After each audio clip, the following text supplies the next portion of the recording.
Hey everyone, this is a story I've buried deep, and I'm sharing it here anonymously because it's too wild to keep inside. I'm 28, married, living in a small town in Ohio, and this is about my trucker husband's long hauls and what happened while he was gone.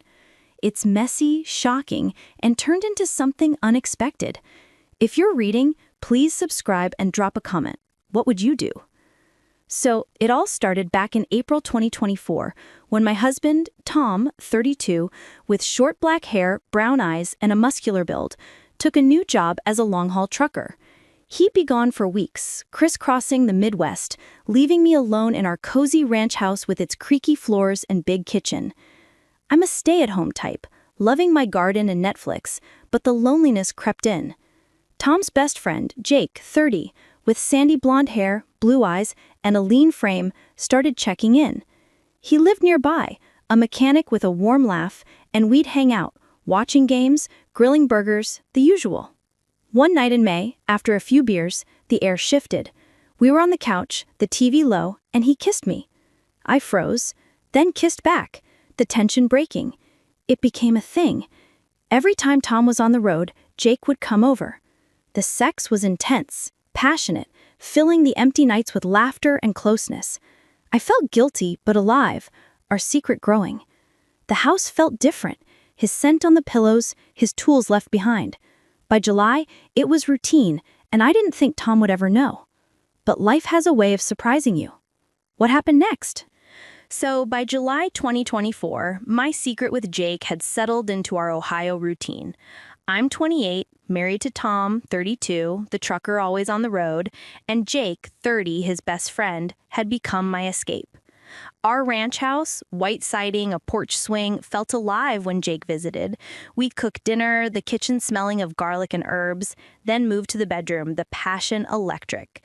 It was more than physical. Late-night talks about his garage, my garden, dreams we'd never share with Tom.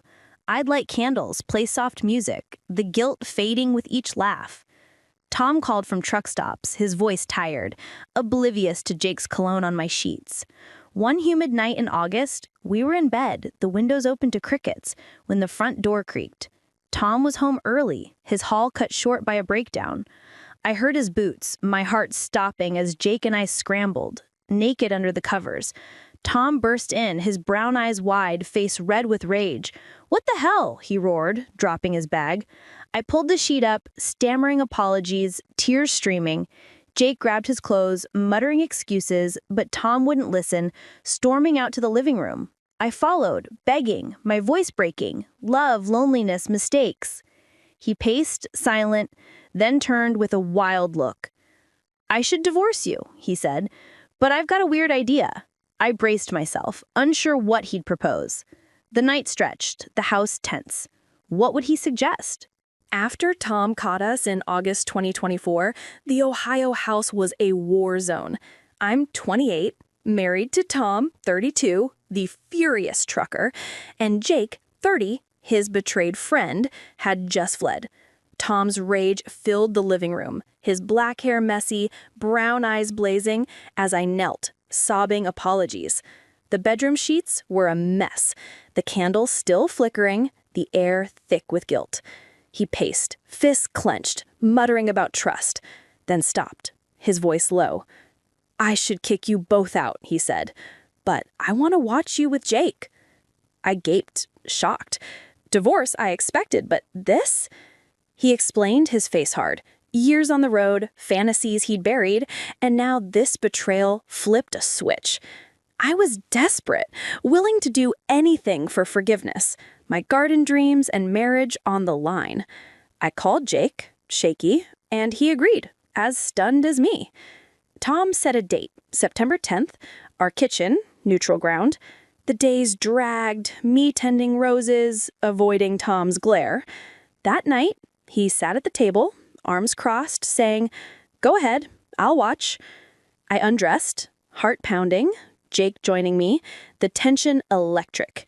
It was awkward at first, Tom's eyes on us, but a strange thrill built. He watched, touching himself, his anger morphing into something else. It ended with us breathless, Tom nodding, a new dynamic born. Was this forgiveness or something darker?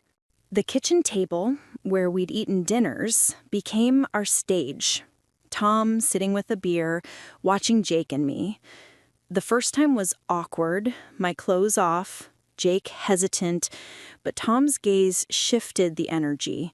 He'd touch himself, his muscular frame tense, and I felt a mix of shame and excitement. It became routine. When Tom was home between hauls, we'd meet. The house quiet, except for our breaths. I'd light candles, play music, trying to reclaim the intimacy, but his eyes changed it. Jake and I grew closer, laughing between moments, while Tom opened up. Road stories, his own desires. One night in October, he joined us, guiding Jake, his hands on me, the boundaries blurring. I was stunned, aroused. The kitchen, a confessional. The garden outside thrived, my roses blooming, mirroring this wild growth. Tom's anger faded, replaced by a weird acceptance, and I wondered if this saved us.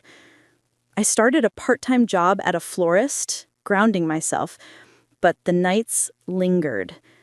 Was this a marriage or a new game? Hey all, here's the final part of my wild story. Thanks for reading. Please comment with your take. I need the perspective. By October 23, 2025, 11:34 p.m., I'm reflecting on this journey. I'm 28, living in Ohio with Tom, 32, my trucker husband, and Jake, 30, his friend. Our lives intertwined since that August 2024 blow-up. The kitchen sessions evolved. Tom watching, then joining. The ranch house, a stage for our new norm. It started as penance, my apologies in action, but turned into exploration.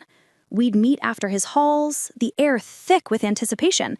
Candles, music, the table our center. Tom shared fantasies, Jake laughed more, and I found confidence, my florist job blooming alongside. One night last month, Tom suggested a break. His brown eyes soft, he missed the old us. We tried, dating again, but the spark faded without Jake. Last week, we invited him back, a trio now, the kitchen alive with laughter. Mom visited, clueless, her chatter filling the living room while we hid our secret. I've grown, saved for a greenhouse, planned a trip with Tom, yet this remains. It's not betrayal, but a bond. Strange, yet freeing. If you've navigated a marriage twist or have advice, share it. I'm listening. Thanks for being here through my confession. Take care, everyone.